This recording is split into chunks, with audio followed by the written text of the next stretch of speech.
Single heart beat scan ఒక్క second లోనే world class 640 slide CT scan ఇప్పుడు మీ vista imaging Banjara hills లో. MS రాజు గారి జీవితంలో దేవిపుత్రుడు ఏమిచ్చింది, ఏం తీసుకెళ్ళిపోయింది? ఏదో ఇచ్చే ప్రయత్నం చేసిందండి.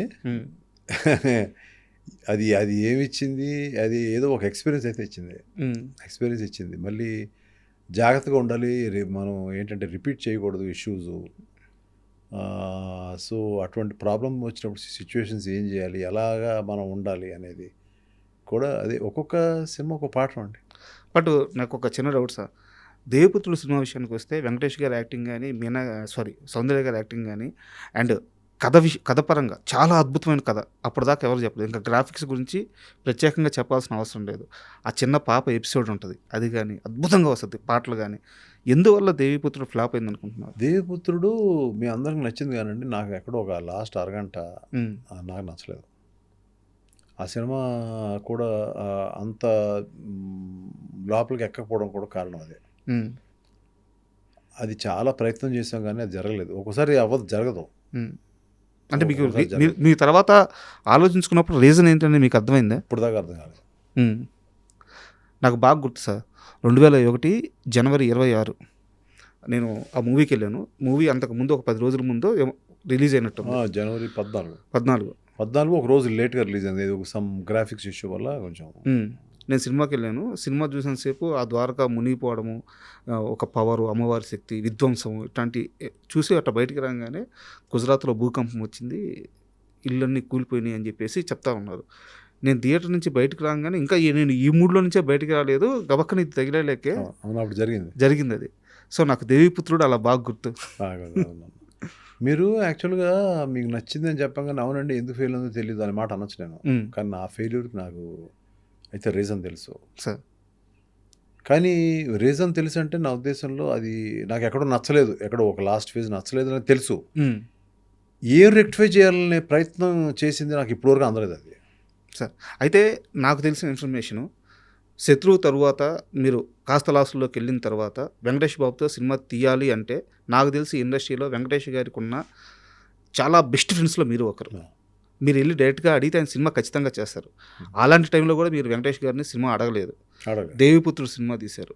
ఆ రిజల్ట్ అలా వచ్చిన తర్వాత వెంకటేష్ గారు మీతో ఏం మాట్లాడారు? దేవిపుత్రుడు కాదండి, నేను యాక్చువల్గా దేవిపుత్రుడు కథ అనుకోలేదు. కానీ వెంకటేష్ గారితో సినిమా చేయమని చాలామంది స్ట్రీట్ ఫైటర్ అనే సినిమా ఆడలేదు అప్పుడు. అవును, తీబంటే నేను ఈ సినిమా ఆడలేదు కదా, నేను వెళ్ళను, వేరే సినిమా ఏదైనా తీద్దామని అప్పుడు దేవి సినిమా తీసాను.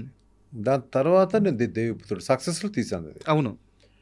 బట్ ఒక్కోసారి కొన్ని కథలు కుదురుతాయి, కొన్ని కథలు కుదరవు. అది ఎవరు అది ఓకే. వెంకటేష్ గారు అంత బెస్ట్ ఫ్రెండ్ కాబట్టి మీతో ఏం మాట్లాడారు? బెటర్గా చేసి ఉండాల్సింది అన్నాడు, అంతే. ఇంకా అంతకంటే ఏమనలేదు, అంతే. అండ్ మీ లైఫ్నే కాకుండా చాలామంది టెక్నీషియన్స్ కానీ, హీరో కానీ, హీరోయిన్స్ కానీ చాలామంది లైఫ్ని మార్చి ఆడియన్స్కి సూపర్ ఫీల్ ఇచ్చిన మూవీ మనసంతా నువ్వే. అంటే ఆ సినిమా గురించి మీరు అన్నట్టు ఇందాక దేవి గురించి ఎలాగో మాకు మనసంతా నువ్వే అలాగా. సో ఎంతసేపు అయినా మాట్లాడచ్చు. మనసంతా నువ్వే సమయానికి మీ మైండ్ సెట్ పూర్తిగా మారిపోయిందా? ఇంకా స్టార్స్ వద్దు, బడ్జెట్ వద్దు, కథ ఉంటే చాలు, అన్నీ వస్తాయి. ఆ రోజు మనసంతా నువ్వే స్టార్ట్ చేసే సమయానికి ఎంఎస్ రాజు గారి మైండ్ సెట్ ఎలా ఉంది? అది ఒక స్మాల్ ఫిల్మ్ తీయాలి, ఒక లవ్ స్టోరీ తీయాలి. ముందైతే ఏం తీయాలో తెలియదు, కానీ ఏదో ఒక ఫిలిం, హిందీ ఫిలిం ఒకటి 1954, నేను ఇంకా పుట్ల అప్పటికి. అదేదో బ్లాక్ అండ్ వైట్లో టీవీలో వస్తుంది, అది చూసి ఇన్స్పైర్ అయ్యాను. దాని పేరు అన్మోల్ గడి. అందులో ఉన్నది ఓన్లీ పిల్లలు వాళ్ళిద్దరి మధ్యన వాచ్, అదొక్కటే ఐడియా ఉంది అంతే. మిగతా సినిమా అంతా వేరు. ఆ పిల్లలు అది ఇది ఎప్పుడుతో 1954 కదా, జనానికి గుర్తుండదులే, దాన్ని క్యారెక్టర్స్ పట్టుకుని సినిమా చేద్దాం అని అనుకుని దాని మీద కథ అల్లాను.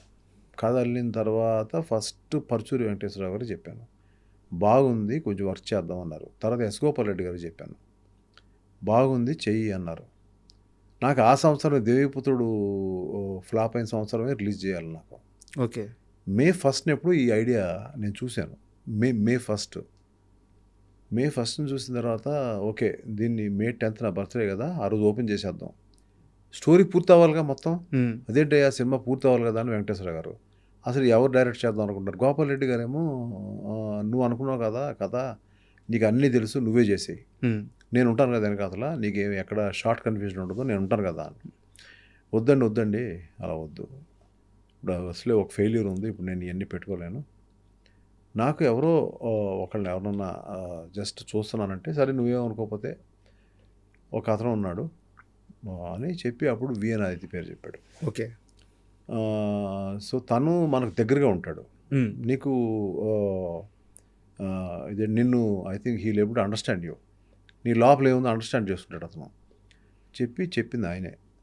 ఈ పరశూరు వెంకటేశ్వరరావు గారు, గోపాలకృష్ణ గారు మేము చెప్పాము ఆదిత్య గురించి అని అంటారు, కానీ ఉమ్, వాళ్ళు గోపాలరెడ్డి గారు చెప్పిన తర్వాత సెకండ్ ఒపీనియన్ తీసుకున్నాయింది యాక్చువల్గా. ఓకే. వాళ్ళిద్దరిది లేదు మంచి కుర్రాడు, మన దగ్గర చాలా సినిమాలకి పనిచేశాడు, కో డైరెక్టర్గా పనిచేశాడు, అదేదాన్ని. అప్పుడు ఆ అబ్బాయిని పిలిపించాను. పిలిపిస్తే సో హీ వాజ్ ఇంటూ ఏది ఇమ్మీడియట్గా తను అంటే అదే తను ఇమ్మీడియట్గా నా సినిమా అనగానే ఓకే ఉమ్, మన సినిమాకి వెళ్ళిపోతాం అనుకున్నాం. దాని తర్వాత ఉదయ్ కిరణ్ అందరూ ఒక్కొక్కళ్ళు చేరడం, ఉమ్, ఇలా మెల్లమెల్లగా ఇట్లా ముందుకు వెళ్ళిపోయింది. నేను కథ చెప్పి ఇది ఎలా ఉంది కథ అంటే బాగుందండి అని చెప్పి అన్నాడు. అక్కడి నుంచి అందరం ఒక అండర్స్టాండింగ్తో అట్లా వెళ్ళిపోయాం. మనసంతా నువ్వే సినిమాని మీరే ఓన్గా రిలీజ్ చేసుకున్నారు. ముందుగా రిలీజ్ చేశాను. ఆ డిసిషన్ మీరు ఫుటేజ్ చూసుకున్న తర్వాత నాకు డెసిషన్ వచ్చేసింది. మీకు ఎవరైనా సలహా ఇచ్చారా? కాదు నేను డెసిషన్ తీసేసుకున్నాను ఆల్రెడీ. నేను సలహా ఇస్తే ఎంత డెసిషన్ మేకింగ్ ఉంటుందో నాకు తెలీదు. ఒకసారి తీసుకున్నా తీసుకోవచ్చు.